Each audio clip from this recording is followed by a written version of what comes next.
pesantren modern yang besar seperti ini, dan santrinya sebagian mondok, sebagian tidak mondok, dan itu yang tidak mondok pun itu tetap santri karena belajar kalimat suci dan indah.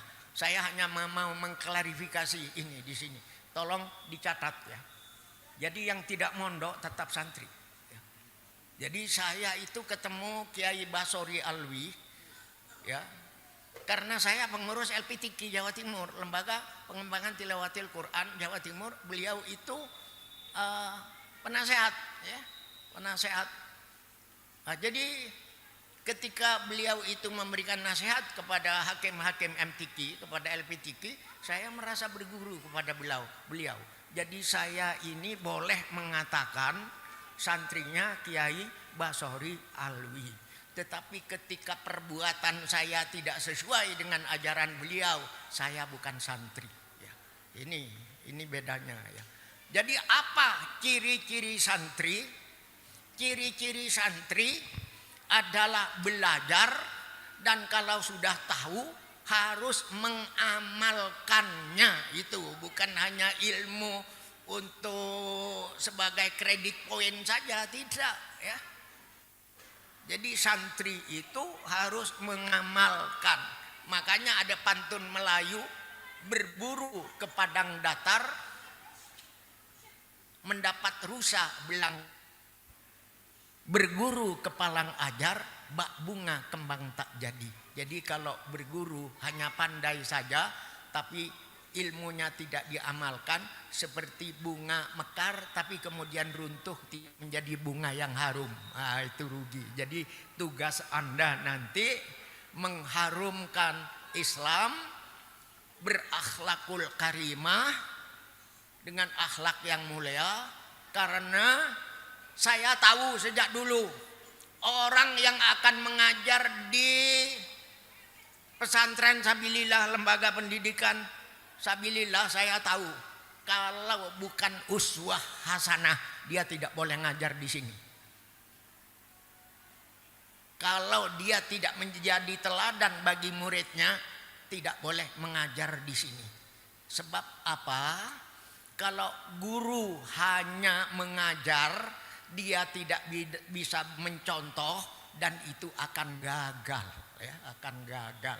Bagaimana dari tongkat yang bengkok akan dihasilkan bayangan yang lurus? Mustahil. Inilah kelebihan dari yang namanya Sabilillah. Lah kenapa diberi Sabilillah? Kenapa muassis Sabilillah 30 tahun yang lalu memberi nama Sabilillah kok kayaknya mau berperang? Tidak. Itu ada dalilnya. Rasulullah bersabda, man kharaja fi talabil ilmi fahuwa fi sabilillah hatta yarji'. Barang siapa yang keluar dari rumahnya untuk mencari ilmunya Allah, dia dalam sabilillah sampai kembali ke rumahnya lagi. Jadi sudah benar ini diberi nama sabilillah.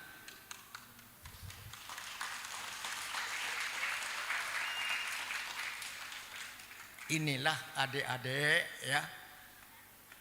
Jadi di sabilillah ini belajar ilmu hewan. Ada ilmu hewan kan di sini. Biologi ya. Belajar apa? Urusan gunung, urusan laut, urusan geologi, tanah. Itu belajar ilmunya Allah. Sebab dalam Al-Qur'an Allah bertanya kepada Rasulullah, bertanya kepada kita, afala yanzuruna ilal ibili kaifa khuliqat. Apakah kamu tidak memperhatikan unta, bagaimana unta itu diciptakan? Itu kalau di Arab. Kalau di Indonesia, afala yanzuruna ilal ibili ilal baqari kaifa khuliqat.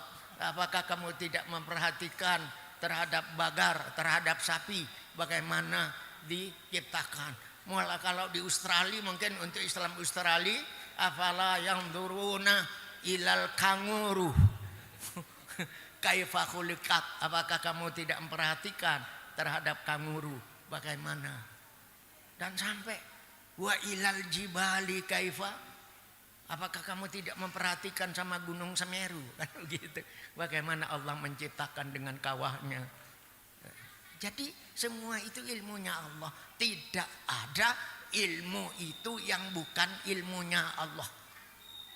Dan kita kalau belajar itu, semua guru kita, mulai dari matematika, biologi, apalagi itu namanya, fisika, kimia, itu semua ilmunya Allah, ya, ilmunya Allah. Jadi guru kita itu yang mengajar ilmunya Allah. Jangan beda-bedakan antara guru fikih dengan guru, ya. Tetapi yang penting bagi para guru, setiap mengajar fisika selalu dikaitkan dengan Allah Subhanahu wa Ta'ala. Ketika ini bercampur itu, kemudian menjadi menjadi iti, ya itu ada Allah di situ. Jangankan percampuran, selembar daun kering di musim kemarau pun tidak akan gugur ke bumi tanpa izinnya Allah. Karena itu adik-adik ya, kalau ilmunya ingin manfaat, seperti Ustadz Ibrahim Bafadal ilmunya manfaat, Ustadz yang lain karena beliau terpilih karena hormat kepada guru. Itu ada pantunnya. Ya, buah kemumu, buah tomat di atas nyiru coba letakkan. Kalau ilmu ingin manfaat, hormati guru.